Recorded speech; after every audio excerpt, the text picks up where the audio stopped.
Boa noite a todos, Shabbat Shalom. Agradeço ao Eterno, termos levitas aqui para cantar, para louvar o Senhor, e sou muito grato, porque fiquei orando durante muito tempo para que Deus enviasse alguém aqui para que pudéssemos louvar. Sou muito grato ao Senhor. Shabbat Shalom.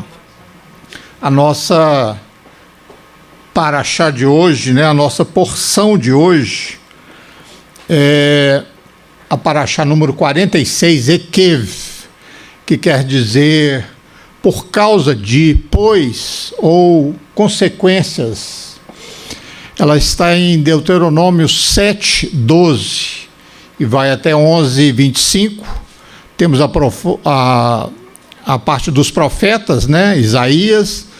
Temos o chamado Novo Testamento, que está em Romanos. E sempre eu gosto de começar, que eu acho que um salmo é um louvor a Deus, a própria tradução, Tehillim, significa louvor. Eu gosto sempre de começar com um salmo. E o salmo de hoje é o Salmo 75, quem quiser acompanhar. Nós te exaltamos, ó Eterno, graças a ti rendemos, e sentimos a proximidade da tua presença. Todos proclamam os teus feitos maravilhosos, pois disseste: quando eu escolher o tempo apropriado, farei justiça com retidão. Trema, entretanto, toda a terra com seus habitantes. Eu lhes firmei as colunas, aos arrogantes ordenei: não sejais insolentes, e aos ímpios repreendo: não levanteis a vossa fronte, não ergais com soberba a vossa voz contra os céus, não faleis com insolência contra a rocha. Não é do Oriente nem do Ocidente, tampouco é do deserto, ao sul ou das montanhas ao norte, que vem a vitória. É Deus quem julga. A um rebaixa, a outro eleva. O Senhor tem na mão uma taça, cujo vinho espuma, cheio de mistura, dele dá a beber. Sorvem-no até a última gota, bebem-no todos os ímpios da terra. Quanto a mim, para sempre proclamarei esses feitos, cantarei louvores ao Deus de Jacó. O orgulho dos perversos abaterei, porém exaltada será a honra dos justos. Amém? A nossa porção começa com o livro de Deuteronômio, capítulo 7, versículo 12.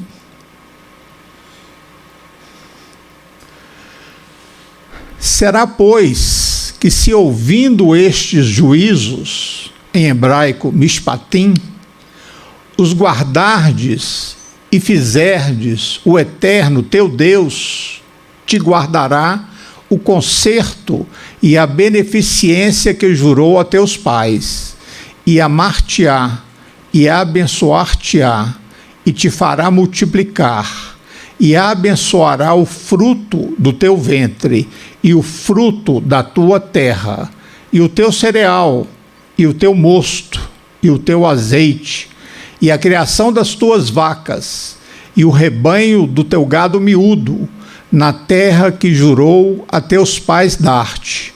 Bendito serás mais do que todos os povos, e o Eterno de ti desviará toda enfermidade. Sobre ti não porá nenhuma das más doenças dos egípcios, que bem sabes, antes as porá sobre todos os que te aborrecem. Esses versículos, eles nos ensinam que existem condições e consequências para o que o Eterno mantenha com o povo dele, né, com os filhos de Israel, a aliança que ele jurou aos seus pais.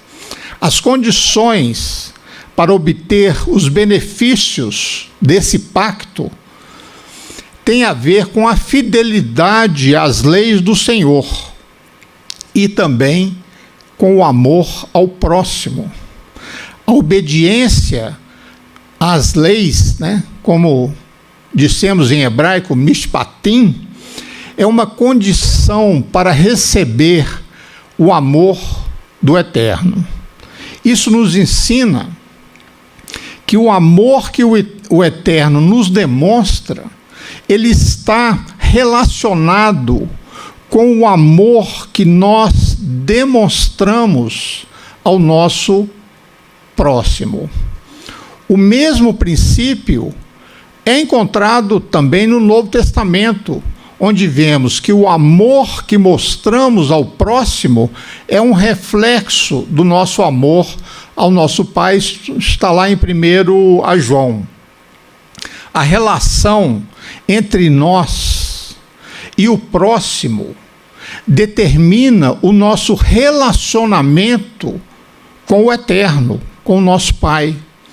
É impossível servir ao Eterno sem amar os irmãos. É impossível obter os benefícios do pacto sem estar bem com os outros.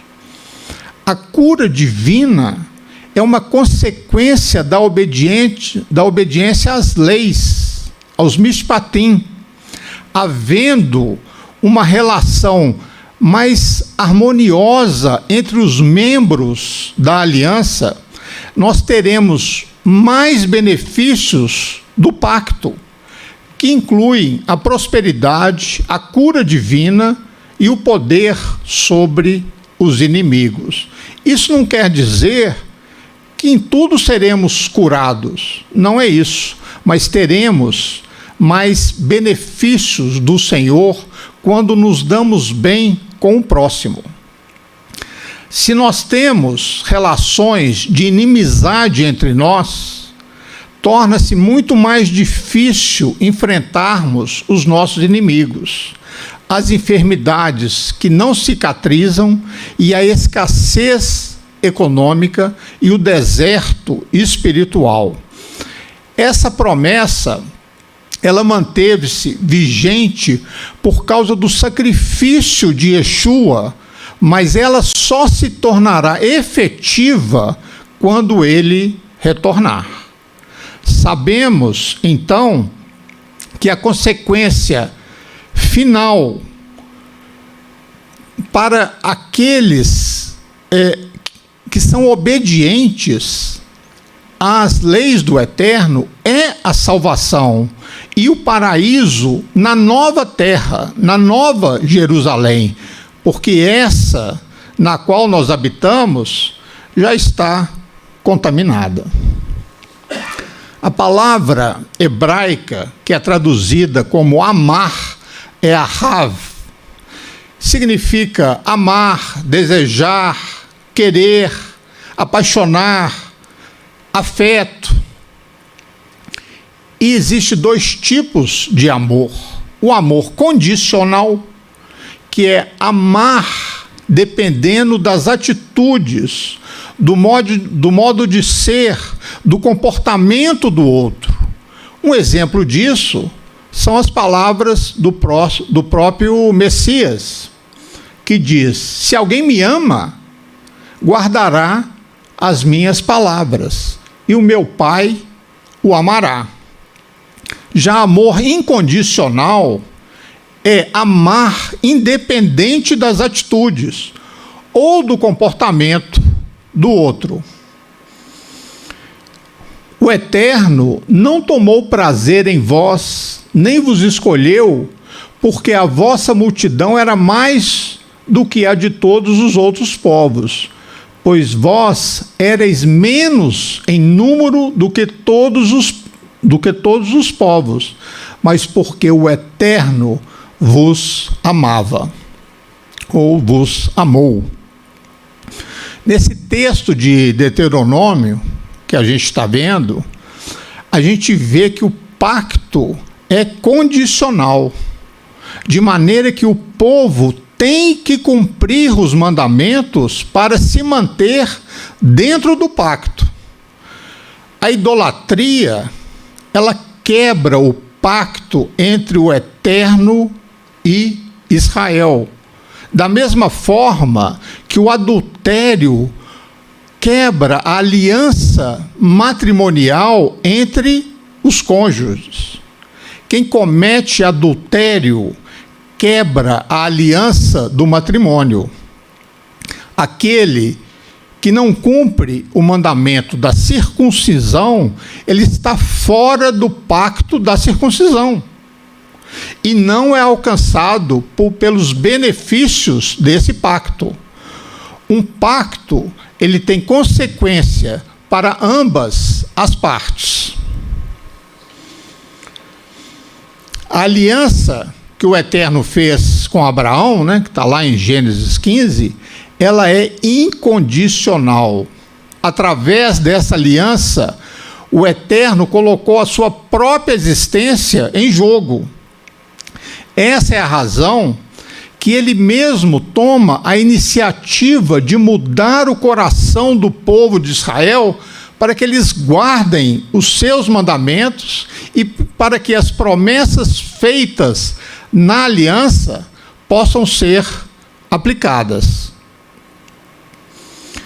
E vos darei um coração novo, e porei dentro de vós um espírito novo, e tirarei o coração de pedra da vossa carne, e vos darei um coração de carne, e porei dentro de vós o meu espírito, e farei que andeis nos meus estatutos, Hukim, e guardeis os meus juízos, Mishpatim, as minhas leis, meus juízos, e os observeis. A aliança feita no Sinai, ela é condicional. Há uma profecia que diz que Israel continuará a ser um povo enquanto cumprir as ordenanças.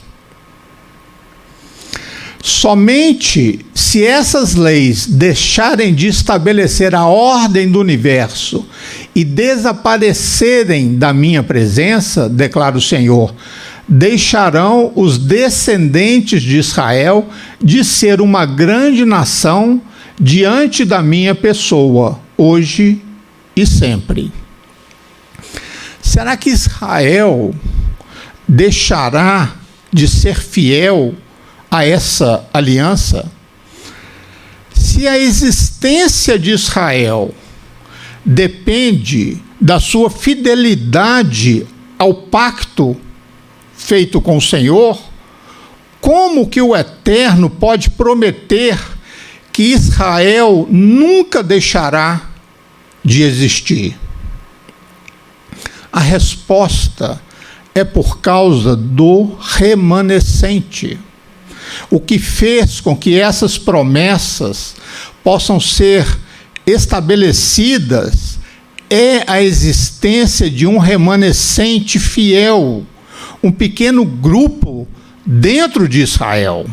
Sempre houve e sempre haverá um remanescente fiel ao pacto com o Senhor. Esse remanescente, ele tem sido e continua a ser a salvação para o resto do povo. Sem esse remanescente, Israel já teria sido destruída, conforme foi Sodoma. Não tivesse o Eterno, o Senhor dos Exércitos, nos deixado alguns remanescentes, já estaríamos arrasados como Sodoma e destruídos como Gomorra. No Novo Testamento também temos o versículo de Romanos: digo, pois, porventura rejeitou o Eterno seu povo? De modo nenhum. Não sabeis o que a Escritura diz de Elias? Eterno, mataram os teus profetas e derribaram os teus altares, e só eu fiquei, e buscam a minha alma. Mas que lhe diz a resposta divina? Reservei para mim 7.000 varões que não dobraram os joelhos diante de Baal. Assim, pois, também, agora neste tempo, ficou um remanescente separado pela eleição da graça. O remanescente que existiu, ele continua a existir em Israel. E é isso que faz com que os pactos possam continuar em vigor e que o Eterno cumpra as suas promessas, que é a restauração para Israel nos últimos tempos. Qual é o antídoto para o medo? Lembrar a revelação do poder do Eterno e confiar na sua presença protetora. Salmo 23a. Ainda que eu andasse pelo vale da sombra da morte, não temeria mal algum, porque tu estás comigo, a tua vara e o teu cajado me consolam. Aquele que tem fé na presença do Senhor nunca teme. Os filhos de Israel teriam que passar por muitas mudanças para entrar na terra. Mas para fazer grandes mudanças, é melhor ir devagar, aos poucos. Por outro lado, não podemos usar a palavra gradual como uma desculpa para não obedecer. Quando uma pessoa se achega à fé nazarena, messiânica, ela precisa de tempo, de acompanhamento, como diz lá no livro de Atos. Mas se uma pessoa, ela leva muito tempo conosco, sem fazer as mudanças necessárias, devemos perguntar-nos se há rebelião em seu coração. Nós temos que manter o zelo por tudo e não nos acostumar à presença de idolatria e de costumes pagãos, mas sim combatê-los no nosso território. Todavia, escrever-lhes que se abstenham das contaminações dos ídolos, da imoralidade, da carne de animais sufocados e do sangue, porque desde os tempos antigos Moisés é pregado em todas as cidades, bem como é lido nas sinagogas, em todos os dias de sábado. Essa aqui é uma receita, né, do mínimo que as pessoas, para frequentarem, devem respeitar. Por quê? Porque o resto é pregado em todas as cidades. Moisés, né, o Antigo Testamento, é pregado, ensinando todas as outras coisas. O resultado da obediência são a vida e a multiplicação tanto física quanto espiritual, e o direito de viver na terra de Israel. Se queremos ganhar almas para o reino, devemos guardar os mandamentos, e o Eterno multiplicará essas almas. E te lembrarás de todo o caminho pelo qual o Senhor, seu Deus, te guiou no deserto nesses 40 anos para te humilhar. É importante lembrar o caminho por onde nós andamos. Quem se lembra dos problemas passados permanece humilde. Em tempos de prosperidade, é muito importante lembrar as dores que cada um de nós teve, que passou, de forma a continuarmos humildes. A melhor maneira de evitar o pecado do orgulho é reconhecer de onde viemos e de onde veio a ajuda a nós e sermos gratos ao Eterno. O Salmo 38, ele foi escrito como um memorial. Veja bem, ele já começa assim, eu pus até ali em vermelho, Salmo de Davi para oferenda memorial. Senhor, não me repreenda em tua ira, nem me corrijas com cólera, porquanto as tuas flechas cravaram-se em mim, e a tua mão se abateu sobre mim.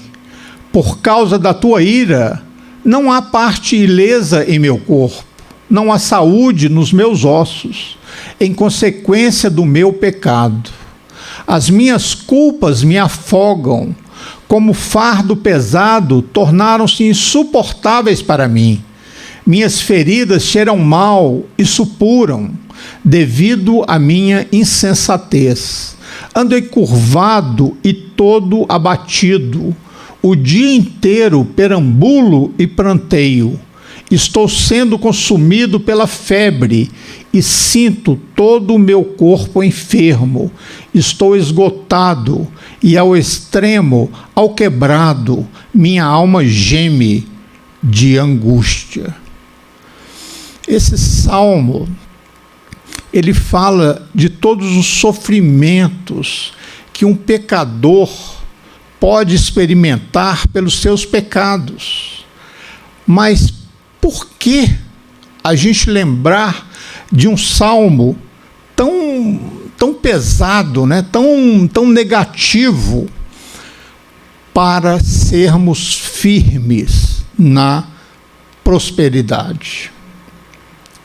É muito mais fácil se manter saudável espiritualmente quando estamos passando por dificuldades, do que quando estamos na prosperidade. Pois, quando estamos passando dificuldade, nos apegamos muito mais ao Eterno. Quando as coisas vão bem, é fácil nos orgulharmos de nós mesmos e esquecermos que tudo o que temos, tudo o que somos, nos foi dado pelo Eterno. Para que o Senhor possa nos prosperar, nos levantar, e prosperar não quer dizer só dinheiro, né? Muito pelo contrário, temos de ter muito presente o tempo de sofrimento por que passamos e não esquecer que foi Ele, o Eterno, que nos tirou dali. É perigoso alcançar alturas sem ter passado pelas dores. Antes de ser afligido, andava errado, mas agora guardo a tua palavra. Foi-me bom ter sido afligido, para que aprendesse os teus estatutos. Mesmo o Messias teve que aprender a obediência através do sofrimento. Ainda que era filho, aprendeu a obediência por aquilo que padeceu, e sendo ele consumado, veio a ser a causa de eterna salvação para todos os que lhe obedecem. O caminho para o reino passa por sofrimentos. O nosso Pai Celestial é exemplo para termos uma disciplina familiar adequada. Devemos tratar os nossos filhos como o Eterno nos trata, com muito amor e muita disciplina. Quando, pois, tiverdes comido e fores farto, louvarás ao Eterno teu Deus pela boa terra que te deu. Aqui se encontra a base da oração Birkat Hamazon, que é a bênção após a refeição. Esse versículo é o único que ordena isso em toda a Torá, em toda a Bíblia, que devemos dar graças ao Eterno depois de comer. Por que a Torá nos diz que devemos dar graça? Por que ela não nos diz que devemos dar graças antes de comer? Porque é mais fácil esquecer o Eterno quando estamos satisfeitos, de barriga cheia. Quando você está com fome, necessitado, você lembra. Mas quando está de barriguinha cheia, às vezes não se lembra. Então é exatamente aí que entra a ordem. Devemos agradecer depois que já comemos, nos fartamos. Aí sim, lembre-se do Eterno e agradeça a Ele. Porque esquecer-se de dar graças pelo alimento depois da refeição é como se esquecer do Eterno. Guarda-te para que te não esqueças do Eterno teu Deus. Cada pacto, ele tem um sinal. Os pactos que o Senhor fez durante a história, cada um tem um sinal particular. A aliança com Noé, o sinal é o arco celeste. É muito usado o nome arco-íris, arco de íris, mas é um nome totalmente pagão. Íris era uma deusa grega que ela era mensageira dos deuses. Então, quando ela viajava para levar a mensagem para outro, ela deixava um rastro colorido. Daí vem o nome arco de íris. Aí depois se abreviou e ficou arco-íris. Mas, na realidade, a Bíblia nunca usou esse nome. O nome é usado o arco celeste, o arco de Deus. A aliança com Abrão é a circuncisão na carne, o sinal. A aliança com Israel no Sinai, o sinal é o Shabat e a Torá. E a aliança renovada com Israel, né, é a entrega do Espírito Santo de Deus e a circuncisão do coração.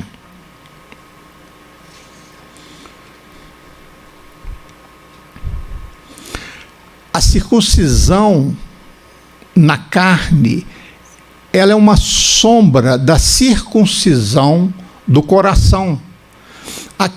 O Senhor nos ensina por exemplos, né? Então, da mesma forma que Ele nos ensinou através do sacrifício de animais, né? Ele refletia para a morte sacrificial de Yeshua. E nos ensina sobre a circuncisão, apontando para a circuncisão no coração. Circuncisão no coração tem a ver com o cancelamento de tudo que impede que o nosso coração seja sensível. E está relacionado com o amor ao Eterno e a obediência à Torá. E o Eterno, teu Deus, circundará o teu coração e o coração de tua semente, para amares ao Eterno, teu Deus, com todo o coração e com toda a tua alma. Aqui fala em Deuteronômio 36. Agora, já em Romanos, veja bem, eu até pus aqui em vermelho, Elohim, né? Quer dizer, Deus, circundará o teu coração e o coração da tua semente. Quem circundará? Deus. Veja o que diz em Romanos. Porque a circuncisão é, na verdade, proveitosa se tu guardares a Torá, Mas se tu és transgressor da Torá, a tua circuncisão se torna em incircuncisão. Circundai, pois, o prepúcio do vosso coração. Não parece que há uma contradição entre um e outro? Um fala que Deus circundará, aqui fala circuncidai. Parece que um se opõe ao outro. Por um lado, diz que o homem tem que fazer esta operação, e por outro lado, no outro versículo, a gente vê que é o Eterno que faz. Daí a gente aprende que há uma parte que cabe ao homem e outra que cabe ao Eterno, acerca dessa circuncisão no coração. Com esta expressão, Moisés diz que os israelitas necessitavam eliminar tudo o que impedia os seus corações de serem sensíveis. Qual é a parte do homem? Isso se faz, em hebraico, se chama techuvá, arrependimento. E também, em hebraico, se chama tefilá, que é oração. Temos que sentir, a dor do próximo, daquilo que causamos, e nos arrepender, e pedir perdão, e orarmos para que Deus coloque perdão no nosso coração. Porque o homem, ele não pode eliminar a sua inclinação para o mal, em hebraico chamado Yetzer Hará. Nós temos uma inclinação para o mal. E essa inclinação é o pecado que está dentro de nós. Só pode confessá-lo e arrepender-se dos pecados que essa natureza pecaminosa nos fez produzir. Aquele que vai poder remover definitivamente o pecado do nosso ser é o Eterno, que fará isso através de Yeshua. A circuncisão do coração que o Eterno faz é chamada lá em Colossenses 2,11, circuncisão do Messias. Essa circuncisão, ela já foi anunciada lá atrás pelos profetas. E vos darei um coração novo, e porei dentro de vós um espírito novo, e tirarei o coração de pedra da vossa carne, e vos darei um coração de carne, e porei dentro de vós o meu espírito, e farei que andeis nos meus estatutos, e guardeis os meus juízos, e os observeis. Aqui se fala de uma operação interna no homem, e quando diz, porei em vós o meu espírito, essa é uma experiência que só a obtém quem tem a fé em Yeshua.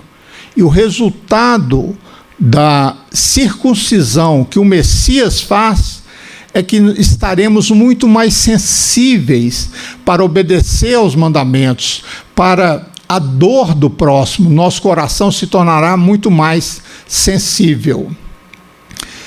Não é à toa, que o Shema, o ouça, ele está na porção passada, parte dele, que nós vimos na semana passada, e está a outra parte nessa paraxá.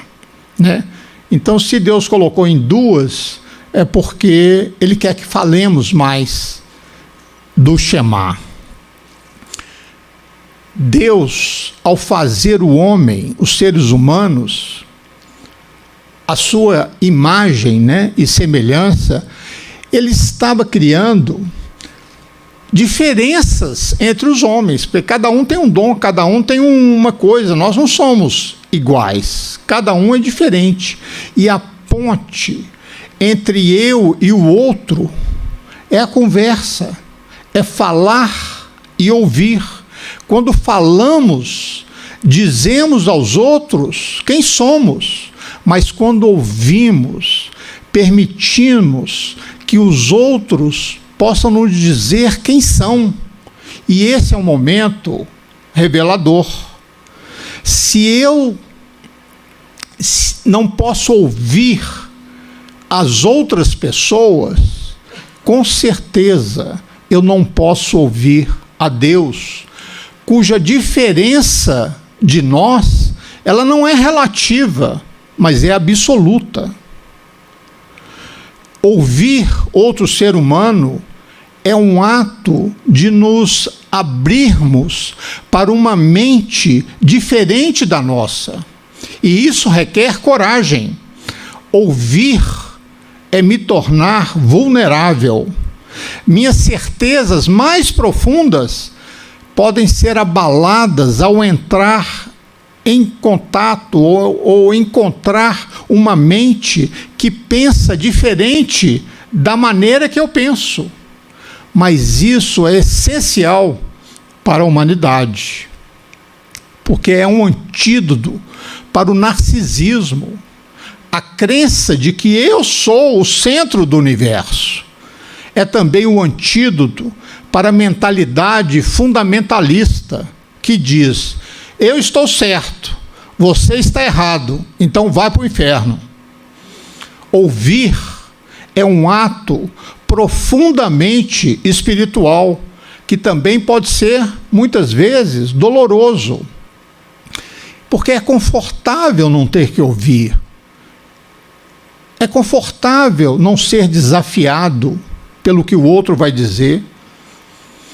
E também é confortável não ser removido na nossa zona de conforto. Hoje em dia, graças aos filtros do Google, graças aos amigos do Facebook e graças ao ouvido seletivo, nos possibilita, através das redes sociais, a vivermos numa câmara de eco em que só ouvimos as vozes de quem compartilha as nossas opiniões. Não é isso que acontece? Mas são as pessoas que não são como nós é que nos fazem crescer. Daí a ideia de mudança de vida. Ouvir é o maior presente que podemos dar ao outro ser humano. Ser ouvido é saber que a outra pessoa me leva a sério. Esse é um ato redentor. No judaísmo tradicional, fala-se de dois jugos: o jugo do reino e o jugo da Torá. Esses dois jugos estão expressos nos primeiros textos do Shema. Veja bem. Ouve, ó Israel, o Eterno é o nosso Elohim, o nosso Deus, o Eterno é um. Amarás, pois, o Eterno teu Deus com todo o teu coração e com toda a tua alma e com todas as tuas possibilidades. E essas palavras que hoje te ordeno estarão sobre o teu coração, e as repetirás aos teus filhos, e falarás delas quando estiveres sentado na tua casa, e quando andares em caminho, quando te deitares e quando te levantares, e atarás como um sinal sobre o teu braço, e serão por frontais entre os teus olhos, e as escreverás nas ombreiras da tua casa e nas tuas portas. Esse primeiro texto, que fala do jugo do reino, que inclui aceitar voluntariamente o Eterno como nosso único Deus. As palavras usadas nesse texto estão todas no singular. Amarás, tu ensinarás. Veja o segundo texto, que seria o jugo da Torá. Então, esse é o jugo do reino. Veja o jugo da Torá. E será que, se diligentemente obedecerdes aos meus mandamentos que hoje te ordeno, de amar o eterno teu Deus e de o servir de todo o teu coração e de toda a tua alma, então darei a chuva da vossa terra a seu tempo. Guardai-vos, que o vosso coração não se engane, e vos desvieis e sirvais a outros deuses, e vos inclinais perante eles, e a ira do Eterno se acenda contra vós, e feche ele os céus, e não haja água, e a terra não dê a sua novidade, e cedo perecereis da boa terra que o Eterno vos dá. Ponde, pois, essas minhas palavras no vosso coração e na vossa alma, e atai-as por sinal na vossa mão, para que estejam por testeiras entre os vossos olhos, e ensinai-as a vossos filhos, falando delas, assentado em tua casa, andando pelo caminho, deitando-te e levantando-te, e escreve-as nos umbrais de tua casa e nas tuas portas, para que se multipliquem os vossos dias e os dias de vossos filhos na terra, que o Eterno jurou a vossos pais dar-lhes, como os dias do céu sobre a terra.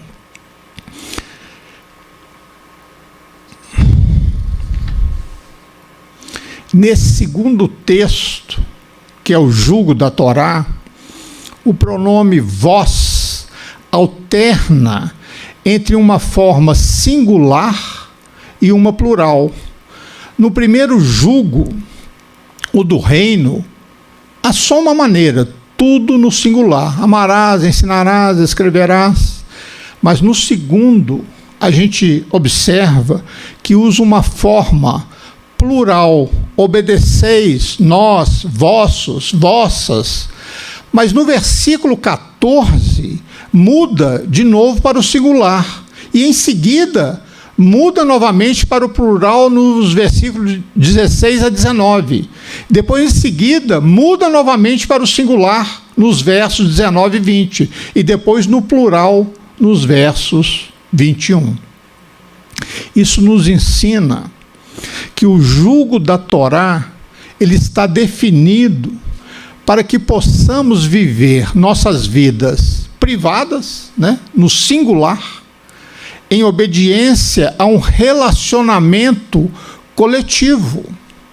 Portanto, diante do Eterno, não é agradável vivermos sozinhos. Precisamos nos tornar parte de um coletivo. E este é o resultado direto do trabalho da Torá nas nossas vidas. Não se pode amar o Eterno e odiar o seu irmão, pois o amor ao Eterno nos leva necessariamente a amar o próximo. A experiência da salvação com a aceitação dos dois jugos, o do reino e o da Torá, é maravilhosa e transforma as nossas vidas pessoais. Mas tem mais.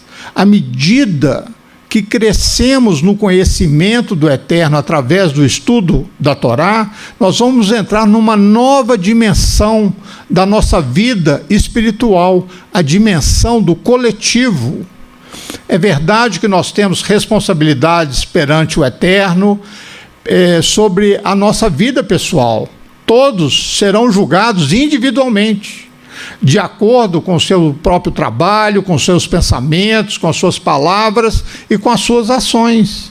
Mas as nossas vidas não foram criadas para sermos umas ilhas separadas, mas sim membros de um corpo coletivo, uma grande família dos filhos de Abraão, o povo do Israel celestial. É impossível a gente se achegar literalmente ao Eterno, porque Ele é fogo consumidor. A forma de nos achegar ao Eterno é ouvindo os seus mandamentos e dando ouvidos a Ele e a sua instrução, e ouvindo o próximo com o coração. Uma frase interessante apareceu no final da parashá passada, da porção passada, né, Vaet Hanan, e no início dessa parashá, no início dessa porção, e são os únicos lugares que aparece em toda a Torá, em toda a Bíblia hebraica.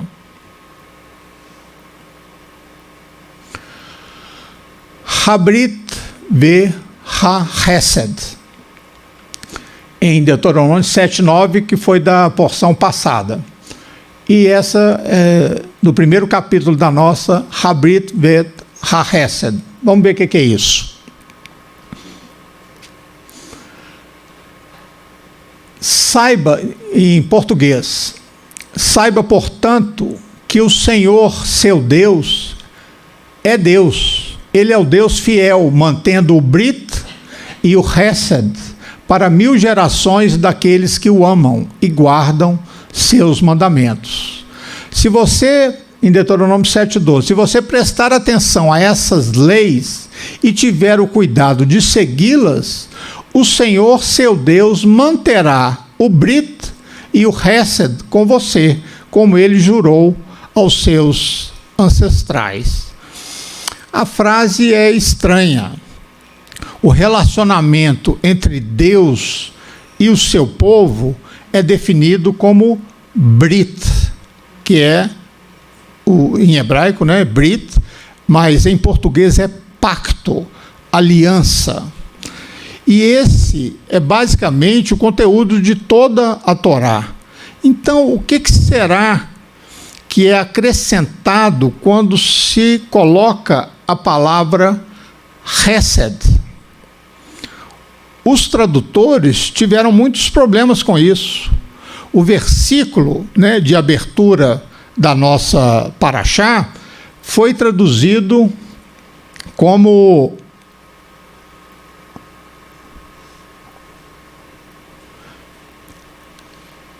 e se você obedecer a essas regras e observá-las cuidadosamente, o Senhor, seu Deus, manterá fielmente. Manterá fielmente. Traduziram Hesed como manterá fielmente.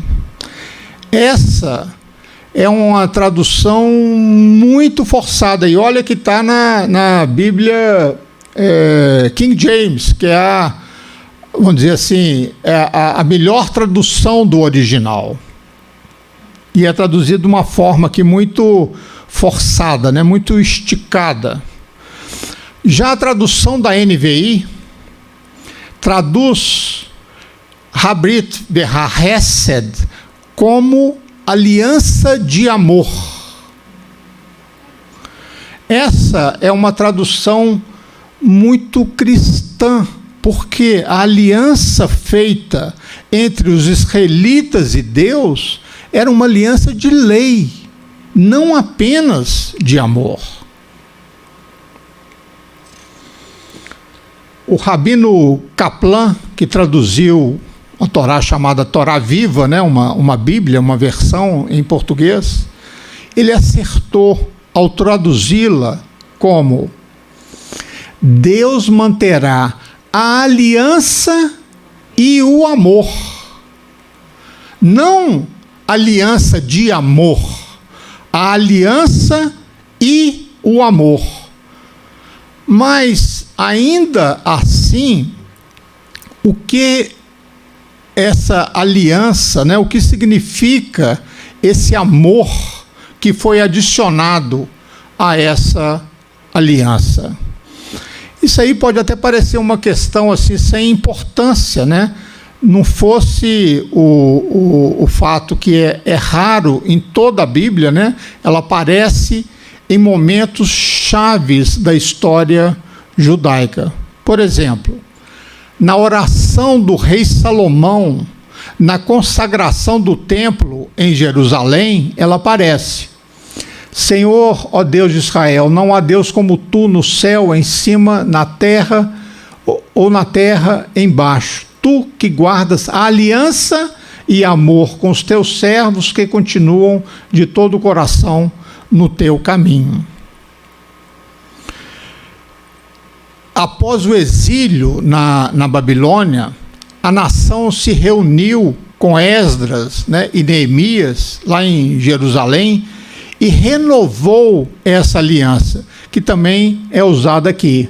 Agora, portanto, nosso Deus, o grande Deus, poderoso e terrível, que mantém sua aliança e amor, não deixe todas essas dificuldades parecerem insignificantes aos seus olhos. As dificuldades que vieram sobre nós, sobre nossos reis e líderes, sobre os nossos sacerdotes e profetas, sobre nossos ancestrais e todo o seu povo, desde os dias dos reis da Assíria até hoje.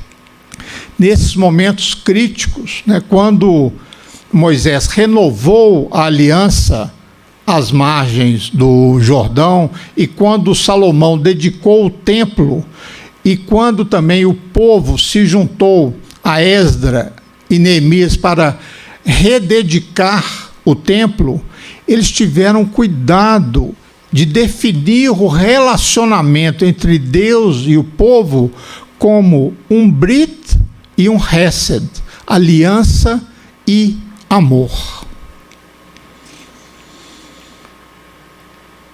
Parece, então, que ambos são necessários. Ou, então, eles não teriam usado essa linguagem nessas 3 ocasiões tão importantes e que varia de uma para outra vários séculos de diferença.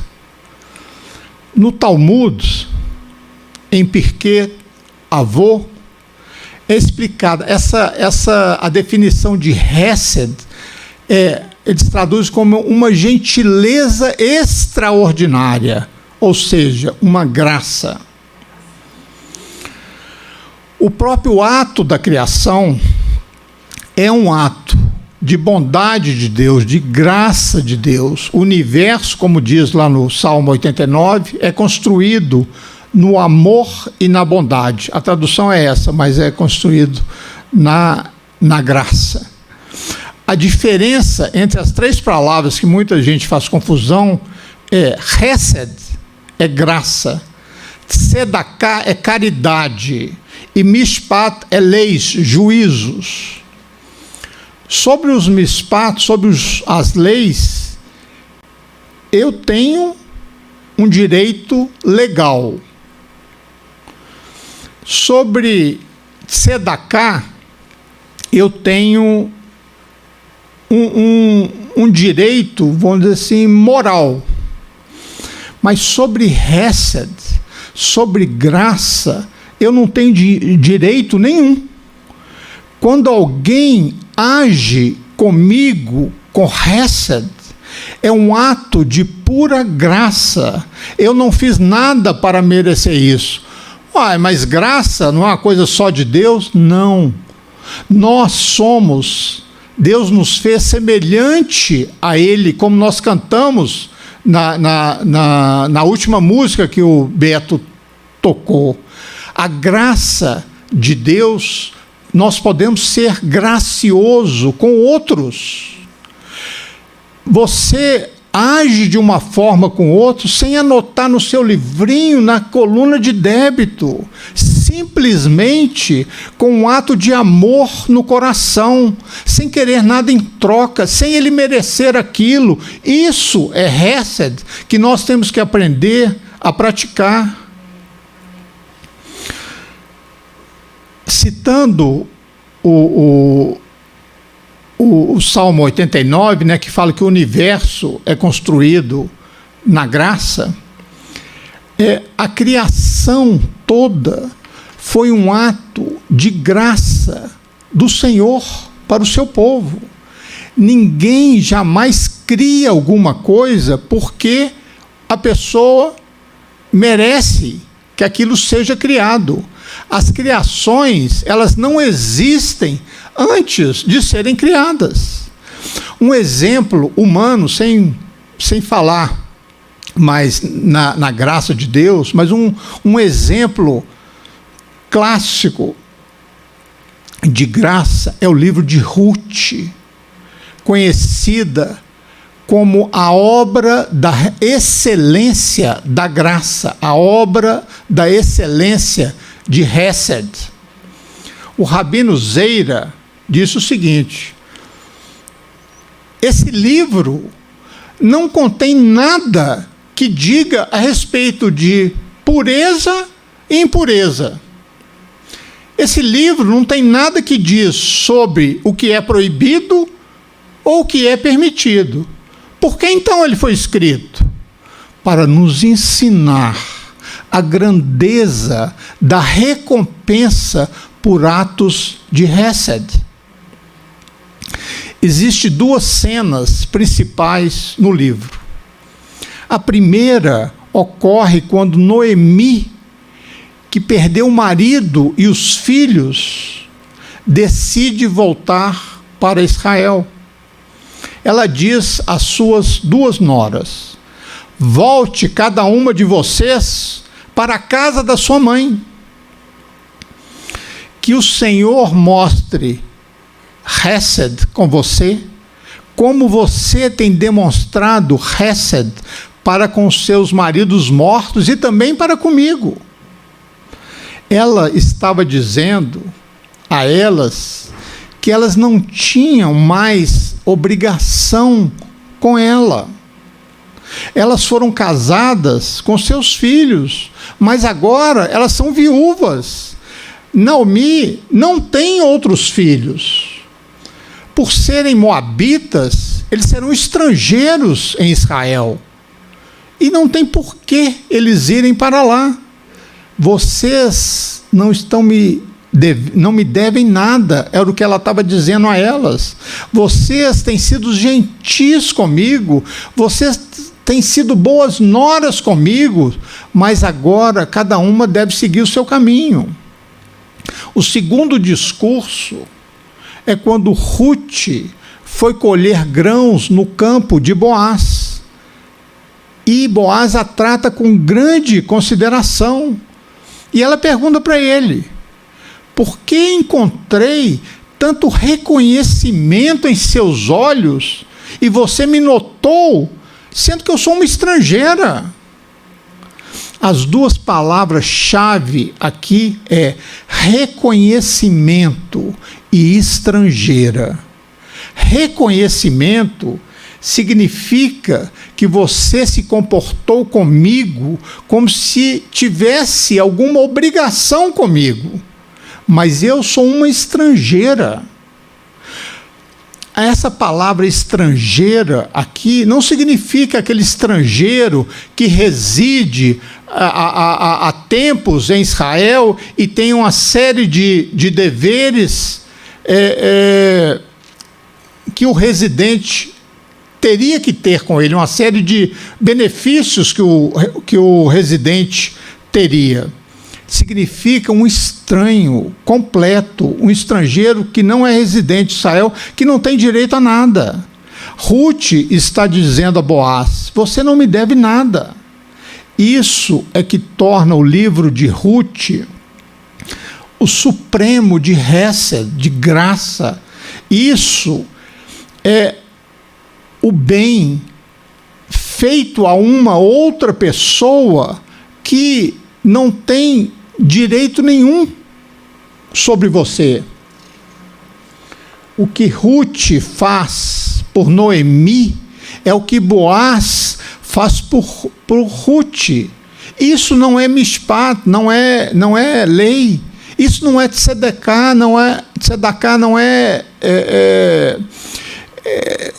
gentileza, é caridade. Isso é puramente Hesed, graça. Vamos agora voltar à questão que a gente estava. Por que Moisés, Salomão e Neemias definiram a relação entre o povo judeu e Deus, não em termos somente de aliança, mas acrescentaram essa segunda ideia chamada Hesed, que significa graça. A aliança, ela é sempre recíproca. duas pessoas ou duas entidades, elas se comprometem uma com a outra. Cada um assume as suas responsabilidades. E assim que foi definido por Deus no Monte Sinai. Agora, se me obedecerdes plenamente e guardares a minha aliança, então serás a minha possessão preciosa de todas as nações, porque minha é toda a terra.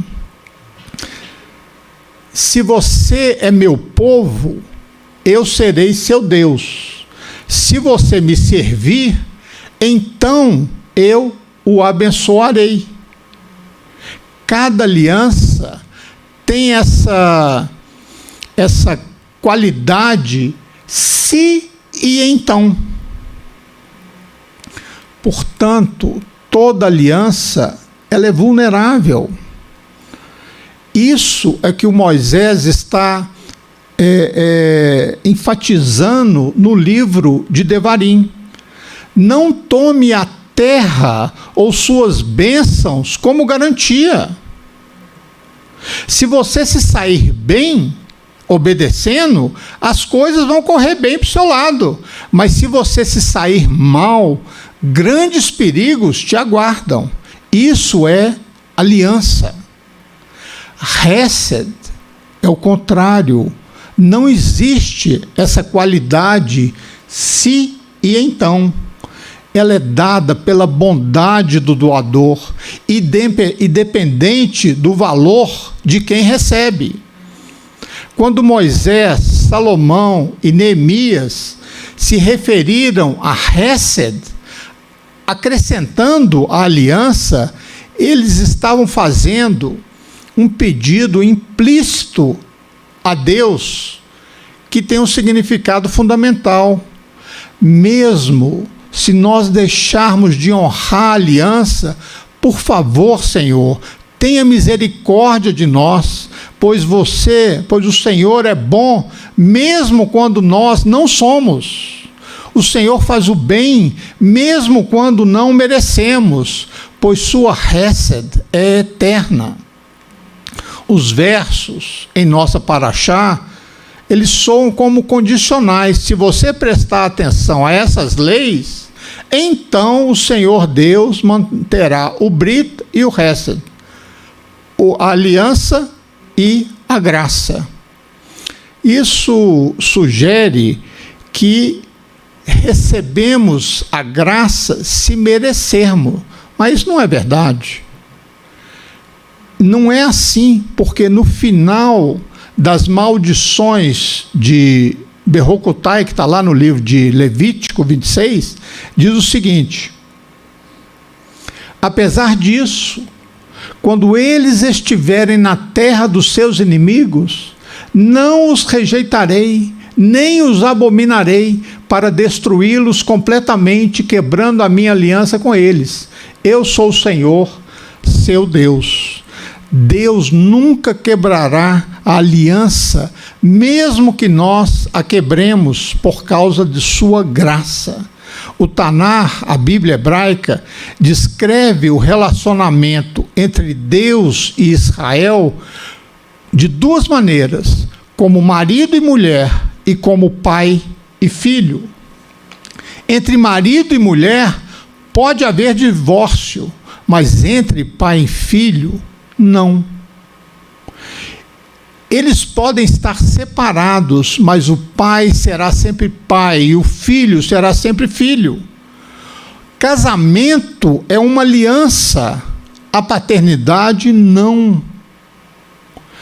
Hesed é o tipo de amor que um pai tem por um filho, quer ele mereça, quer não mereça. Hesed é graça incondicional. Foi o que Ruth fez por Noemi, foi o que Boaz fez por Ruth, e dessa graça e dessa bondade veio Davi, o maior rei de Israel, e de Davi veio o Messias, o rei dos reis. Esse altruísmo recíproco eu faço isso por você e você tem que fazer isso por mim, é universal até em alguns animais. Hesed não existe em animais. Com Hesed, Deus criou o universo. Com Hesed, criamos momentos de beleza que trazem alegria e esperança onde havia escuridão e desespero. Pense nisso, nós podemos praticar Hesed com o nosso próximo. Shabbat Shalom.